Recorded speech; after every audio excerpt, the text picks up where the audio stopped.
क्या आपको कभी ऐसा महसूस हुआ है कि इस धरती पर जी रहे लाखों करोड़ों लोगों में से आप केवल एक इंसान मात्र हो?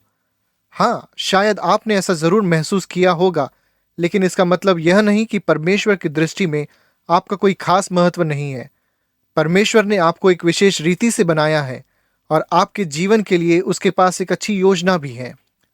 वास्तव में परमेश्वर ने इस पृथ्वी को इसलिए बनाया ताकि हम उसके साथ अपना एक संबंध रख सके, एक ऐसा संबंध जहां हम हमारे दिल की हर एक बात उससे कह सके।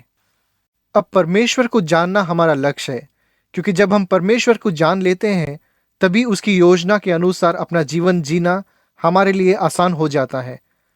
परंतु यहाँ हमारे सामने एक चुनौती है। शायद आप पहले से ही जानते होंगे कि कोई ना कोई शर्त जरूर होगी, और वह यह है, परमेश्वर में कोई दोष नहीं है। वह परिपूर्ण है तथा स्वर्ग में उसका वास है, और हमसे उसका नाता टूट गया है। इसलिए नहीं कि वो स्वर्ग में रहता है और हम धरती पर, परंतु हमारे पापों के कारण हम उससे अलग हो गए हैं। जब हम गलत काम करते हैं या गलत चुनाव करते हैं तो हम उसे पाप कहते हैं। हम ऐसे कार्य करने का चुनाव करते हैं जिसे परमेश्वर नहीं चाहता कि हम करें। हमसे फिर से रिश्ता जोड़ने के लिए परमेश्वर के पास केवल एक ही मार्ग था, और वह था कि वह अपने पुत्र यीशु को हमें बचाने के लिए इस पृथ्वी पर भेजे। बाइबल कहती है, परमेश्वर हम पर अपने प्रेम की भलाई इस रीति से प्रकट करता है कि जब हम पापी थे तभी मसीह हमारे लिए मरा।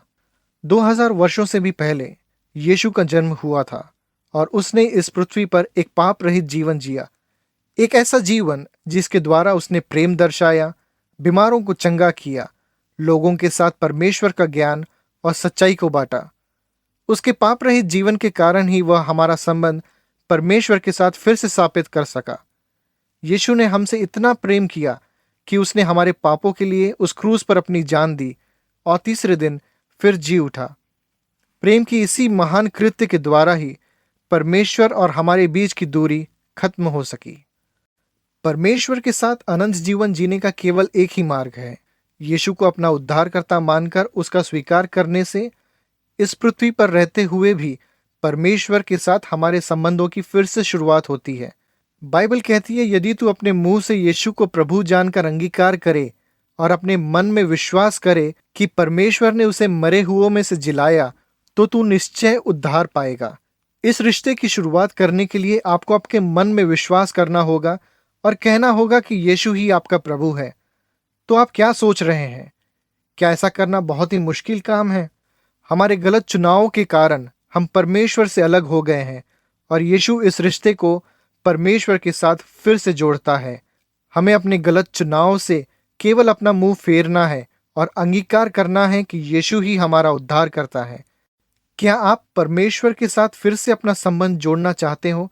और क्या इसी समय यीशु को अपना मित्र बनाना चाहते हो?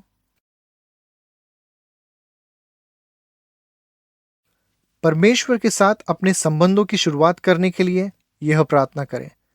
प्रिय प्रभु, मैं कबूल करता हूं कि मैंने ऐसे काम किए हैं जो आपकी इच्छा के विरुद्ध है, लेकिन अब मैं आपसे संबंध स्थापित करना चाहता हूं।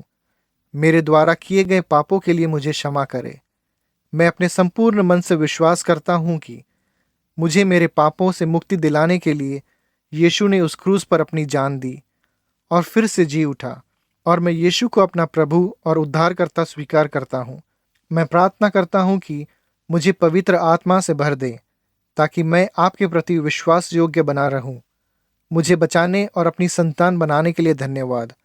मुझसे कृपया करके बात करें और आपकी बातें सुनने के लिए तथा जिस मार्ग पर आप चाहते हैं उस मार्ग पर चलने के लिए मुझे सहायता करें। मैं चाहता हूँ कि इस पृथ्वी और स्वर्ग में मैं अपना समय आपके साथ बिताऊं। यीशु के नाम में, आमीन।